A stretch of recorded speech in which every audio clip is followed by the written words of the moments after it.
I'm Elsbeth Mayer with Calgary Economic Development.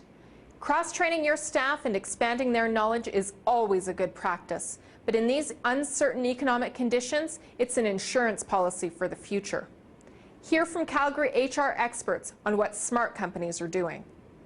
The highest return on investment is either from retention or development. It's not from hiring off the street. Because you're investing in people you know and people that know your organization.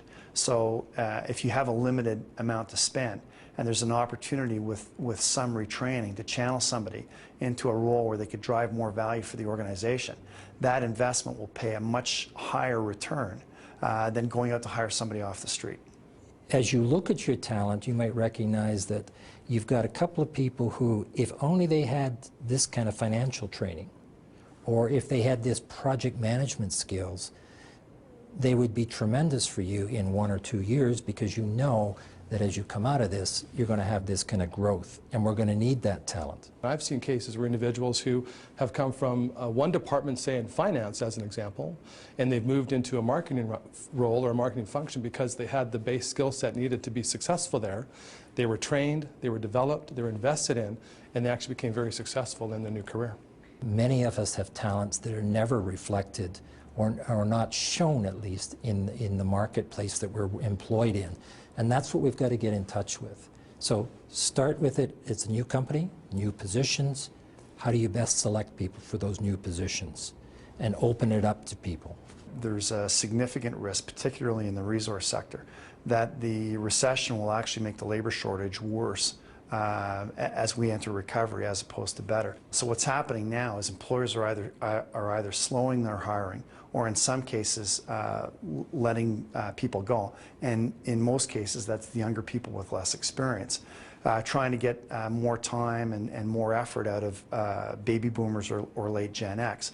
Well, when we enter recovery a year, 18 months from now, those workers are going to be that much older, that much closer to retirement. If you accept the argument that it takes 5 to 7 years for even a moderately skilled job for you to acquire the full ability to complete that job, then it's going to create that much deeper a hole in terms of the gaps between the skills that we need to get the work done and the skills that are available. The long term is often, how do I catch up when the economy starts turning around again? Now I've got to go back and I've got to hire more people, I've got to train more people.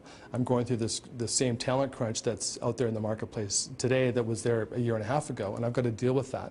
So that's an aspect of cost because it takes time for those people to become productive. Nothing's changed demographically. We haven't tapped into a new supply of people that magically will fix our employment woes in 5 years. So we need to keep building on the same programs today that we have in place to make sure that we are well positioned in the future to be able to do what we need to do and build a sustainable business. So the game has changed significantly that way. When the economy recovers, the organizations with the most flexible teams are going to come out on top. To share your story and get more advice, connect with Calgary Economic Development.